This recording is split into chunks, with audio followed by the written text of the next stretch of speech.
Not a single one of Caitlin Clark's 10 rebounds in Portland came on the offensive end. Every board she secured Friday night was defensive, and that detail explains why Stephanie White later admitted she had not even realized her point guard had just recorded a triple-double. While the internet stayed busy tallying records, her head coach was focused on something completely different. Hidden within that same box score is one number with no precedent anywhere in WNBA history. It is not the 26 points, and it is not the 10 rebounds or 10 assists. Almost nobody has mentioned it yet, but we are getting there. First, let's establish the scoreboard, because the headline deserves proof right away. July 31st, 2026, at the Moda Center in Portland, Oregon, Indiana defeated Portland 112-98. That victory marked the Fever's 5th straight win and 9th in their last 11, moving Indiana to 19-10, 4th across the league. Clark posted 26 points, 10 rebounds, and 10 assists in 34 minutes, recording her 4th career triple-double and 1st this season. She now has more triple-doubles than any guard in WNBA history. 6 Fever players reached double figures, with Kelsey Mitchell matching Clark's 26 points, Monique Billings scoring 15, and Sophie Cunningham adding 13 from the bench. Portland dropped to 11-18 after suffering its 4th consecutive loss. Now, let's examine the headline claim, because 12 records in one night has been circulating online, and this channel does not repeat statistics without checking them carefully. Begin with the truly historic achievements. In the opening quarter, Clark scored a basket that carried her beyond 1,500 career points, reaching that milestone in only 78 games. By the final buzzer, she had also become the fastest player ever to reach 1,500 points and 650 assists, ending the night with 1,524 points and 651 assists. Sue Bird took 116 games to reach the same combined milestone, while Clark needed just 78, creating a 38-game gap that cannot simply be dismissed as a product of pace or era. If you are enjoying this breakdown, hit like and subscribe, because we deliver these detailed stat autopsies throughout the season. But this is where the honest assessment matters. Some of those 12 supposed records are really the same accomplishment divided into increasingly specific categories. Fastest to 1,500 points and 500 assists, fastest to 1,500 and 600, and fastest to 1,500 and 650 are not 3 completely separate achievements. They are one historic combination being counted repeatedly by different accounts looking for engagement. The same issue appears with the triple-double claims. 4th career triple-double, tied for 3rd most all-time, and most ever by a guard. That is one accomplishment being presented in 3 different ways. Remove those duplicates, and the total becomes roughly 5 or 6 genuinely distinct league-level marks rather than 12.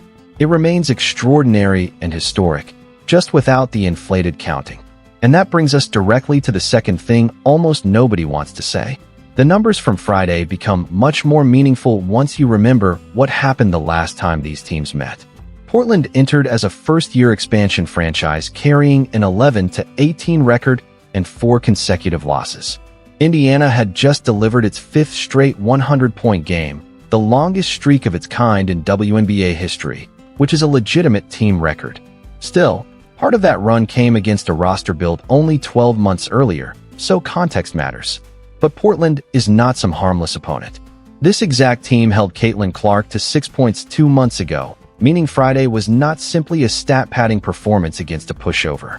It was a rematch against the one team that had already solved her once.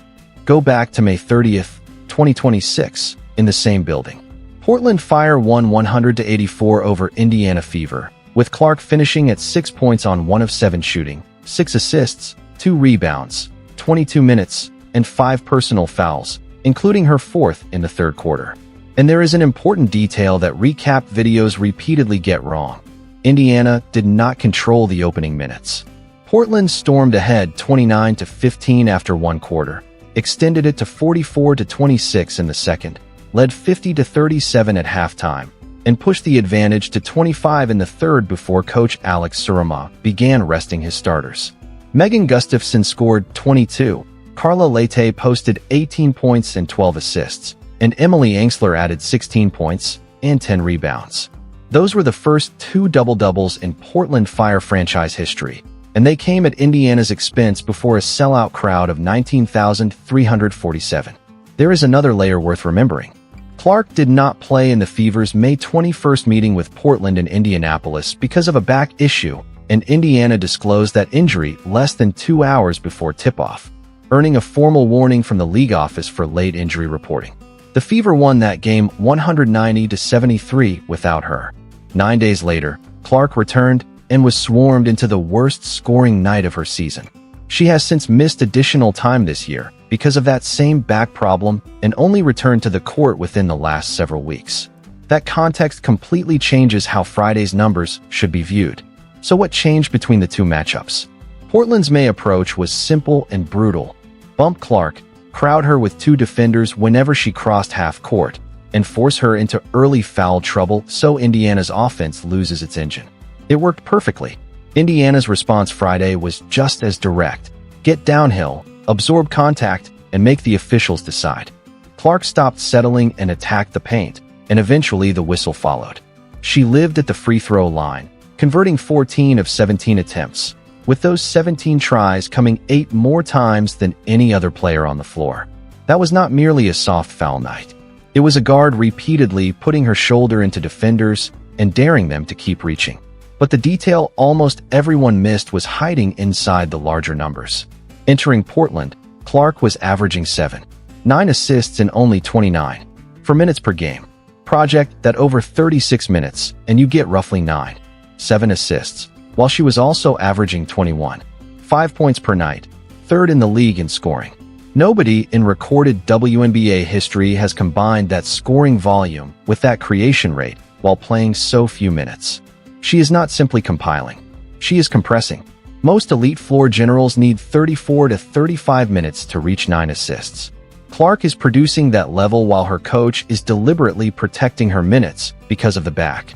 And that is where the real significance of this performance becomes impossible to ignore. The bigger takeaway is that Clark's record-setting efficiency comes with one clear weakness. She is averaging roughly 4.7 turnovers per game, the second highest mark of her career and the strongest legitimate criticism of her season. But the direction of that number matters. As a rookie in 2024, she averaged 5.6 giveaways each night. Since then, she has eliminated nearly a full turnover per game while improving her assist rate and maintaining efficiency around 44% from the field, 35% from 3, and 87% at the free throw line. That is not a player being carried by hype. It is someone correcting the exact weakness critics highlighted 2 years ago. Anyone still using her rookie turnover numbers is relying on a statistic that is now 2 seasons out of date. Clark was not the only Fever player making history Friday, either.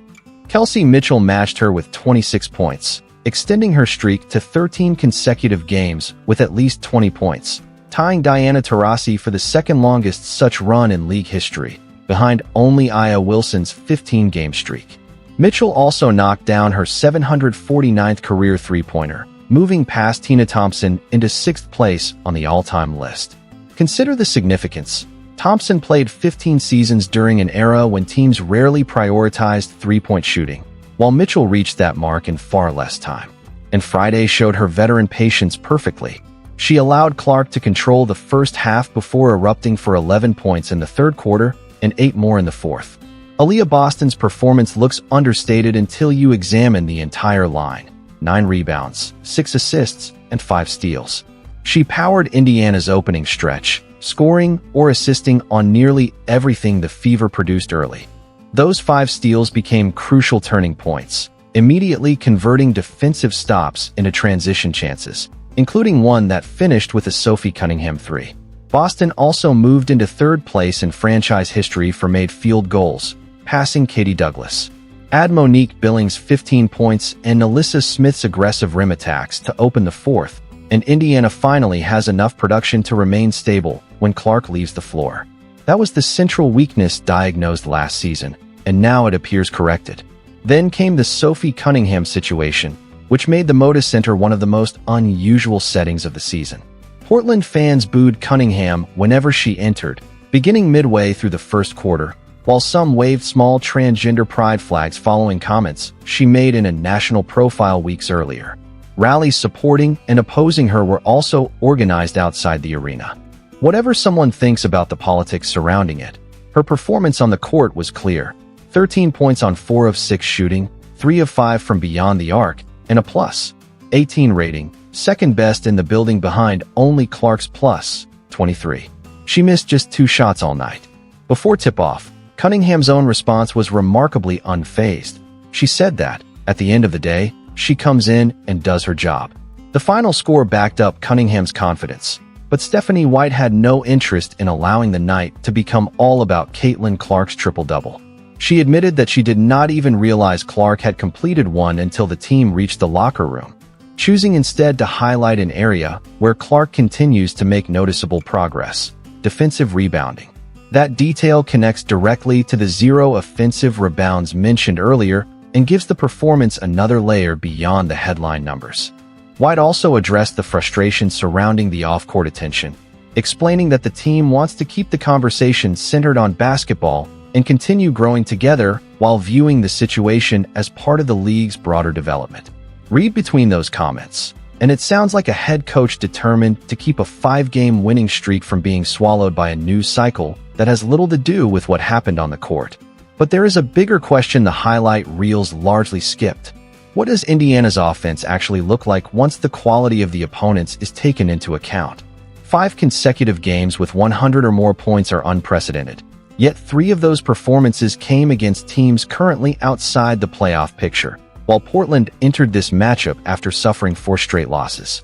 That means the real examination starts immediately, with Minnesota on August 2nd, the Las Vegas Aces on August 6th, and Chicago on August 8th. Indiana has only 15 games remaining in a 44-game season, so there is not much time left for the answers to reveal themselves. If the Fever are still putting up 100 points against the Lynx and Aces 2 weeks from now, then this becomes a legitimate championship-level offense, and Clark could quickly become the runaway story of the entire season. But if those offensive numbers suddenly fall apart against stronger defenses, then Friday looks more like a beautiful, historic outlier shaped partly by an expansion opponent, and the massive record count suddenly carries an asterisk that nobody will be eager to acknowledge. My honest view: the answer probably sits somewhere between those extremes, but I lean toward believing the surge is real. The assist rate is the biggest clue. Weak opponents can inflate scoring totals, but they cannot simply manufacture elite creation while a player is operating under protected minutes. And they certainly cannot manufacture a 78-game milestone that took Sue Bird 116 games to reach. Clark was humbled in this exact building 62 days earlier, returned to Indiana, and then came back against the same team that had previously solved her, turning that opponent into the backdrop for one of the biggest nights of her professional career. That is more than random luck. It looks like a genuine correction. Now I want to know which of those 12 records you believe truly deserves to be called historic, and which ones you think are being counted twice for attention. Drop your pick in the comments. Hit like if you want the full adjusted efficiency breakdown after the Aces game, and subscribe so you do not miss the next update. Because if Indiana continues playing anywhere near this level, the championship conversation could look completely different within the next 6 weeks.